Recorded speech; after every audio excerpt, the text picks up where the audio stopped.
Questions from you all? I don't know what our time frame is. Yes. How did it come to work with Robert Plant? He had a solo record called Dreamland, and I was assigned that as a project. And surprisingly, he's a very nice guy. He's a wonderful guy. And too hands-on to a certain point. He would call me at home. He would call me on the train when I'm commuting in. He would call me when I was at my son's game, or he would just call me all the time to want to know what's going on here. It was great because Robert Plant's calling you, and it was pretty fucking cool. Coolest thing with Plant, we were at the Plaza one day, and we were in his suite, and I had to ask him to give me some quotes for another project that was going on. And he goes, that's really not what I'm about. The quotes wouldn't mean a thing. But let me make a call, and he calls Jimmy Page on the phone. I said, can I get that number? But it was pretty cool. There I'm sitting with Plant, and he's calling Jimmy Page. So that's pretty cool. I didn't get the number. Other question?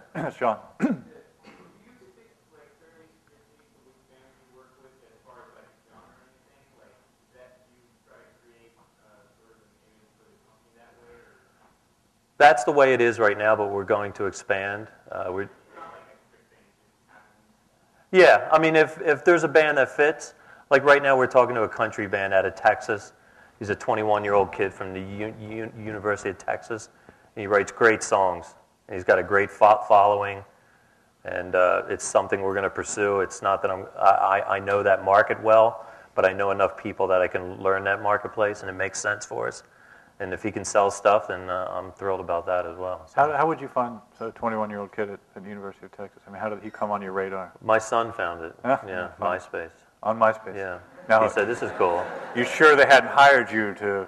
Well, first thing that I did was when my son brought it to me was Are we working this? is that we went out and checked it out. We found out what was real. Okay. Not just speaking to the band, but speaking to the fans and finding out if these people really knew the band. Wow. And it turns out that most of their friends have seen them 7 times, have bought the record. We investigate it. Because many times we go to investigate a band on MySpace or just the net in general, and a lot of it's made up. A lot of it's smoke and mirrors, and you find out that these guys are pretty good liars. You going to give your son points on the record? He's already signed 2 bands, and yes, he does have got points. Yes.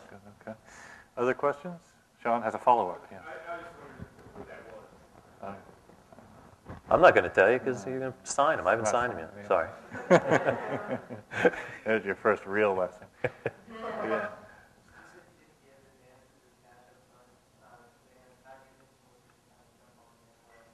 Masters are owned by them. You will find out that is huge, and more beyond that you can imagine right now is to own your art, because if you don't, when you leave that company in 3 years, you can say, man, I'd really like to redo that song, and you can't. So you don't have re-record restrictions either? No, I'm saying we do. We during the license, I'm saying if you're with another company. No, I know that, but a band on your label could re-record after they leave with you immediately? Yes. Oh, yeah. But it can be real. Get people out to the shows. I mean, is that part of your thing? You can't. I mean, you know what I mean? Like I did A&R for a long time, and it was That's up to the manager. If they hire us, we're there to create the visibility, to create the want to go to a show. We can also release digital stuff as well in conjunction with the visibility, so that you can start to show sales through Napster and Reel and stuff like that as well. Yeah, but not SoundScan, and you can't get people out to the show. I mean, we can SoundScan product at shows. Through show, okay. Yeah, we can do that too for bands. Gotcha. And we do that.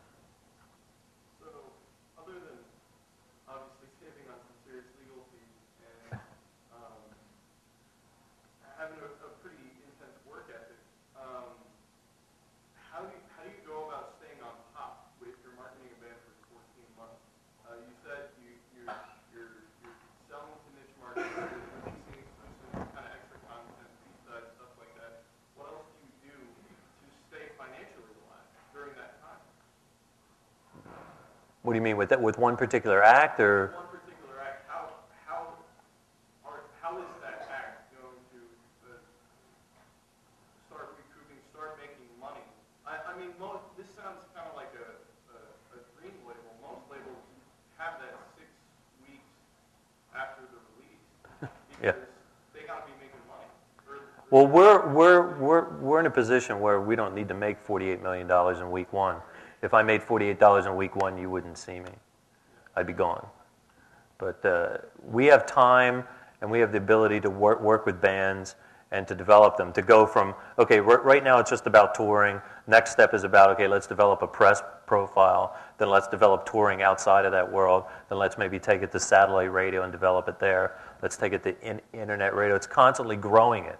It's not just doing the same thing for 14 months. If you're doing the same thing for 14 months, you're right, you're not going to make any money, and you're not going to sell any discs. Because the bottom line is to sell the art, and the only way to do it is to sell the art, spread the word. So you have to continue to grow the fan base. And it's just different things that get done. You may start with the internet stuff, with all the lower level stuff, visibility, gain some cred, and then take it to the next level of sites, or take it to the next level of what's going to get done. And then what you're doing by releasing B-sides and stuff like that is continuing to build the base.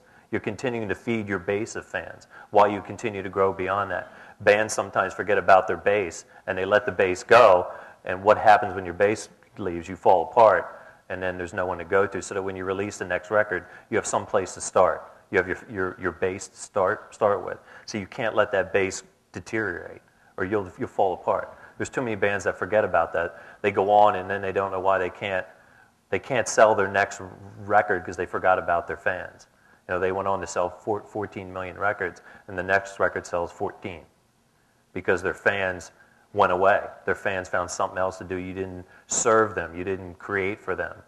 And if it takes you 3 years to put another record out, they're gone. They're gone on to something else. So it's not just doing one thing. It's the growth of the project and the growth of the band. Can the band pull it off? It's amazing. Yeah. I'm sorry to interrupt, but what you're doing is in some ways kind of what labels used to do. Yes, you know? Absolutely. I mean, it's like it's just amazing that we look at this as like, wow, what a novel idea. It's know, it's really part and parcel to why I think the industry's in such a sad state of affairs. Well, look at stuff. Springsteen wouldn't exist. Of Dylan course. wouldn't exist. U2 wouldn't exist. I mean, Nope. none of these bands None of were those bands would overnight exist. kind of Nope. 6-week type. You think Springsteen's first record would have been a hit? No. He would have been pumping gas in Red Bank. Other questions? Yeah.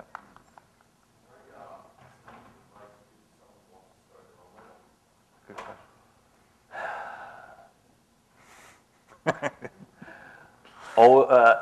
One thing that I did learn is start with more cash than you think you need, for one.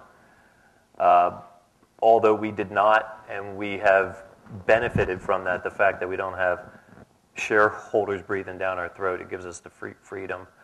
And get involved with the right people. Get involved with the minimum amount of people who can do the most work. Because I see people starting up labels who have a staff of 12, and they haven't put a record out yet. That's a problem, because your monthly nut will kill you. You don't need the all office space on Park Avenue in New York. You don't need the limos to the plane. You don't need first class. You have to really put it together, knowing that every dime that comes in, 8 cents is going to go right back out. So you have to really watch what you're doing.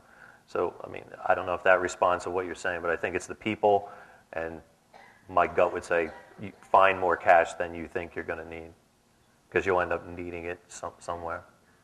It's a struggle, but again, it's freedom and control. Absolutely right. What was the name of your company again?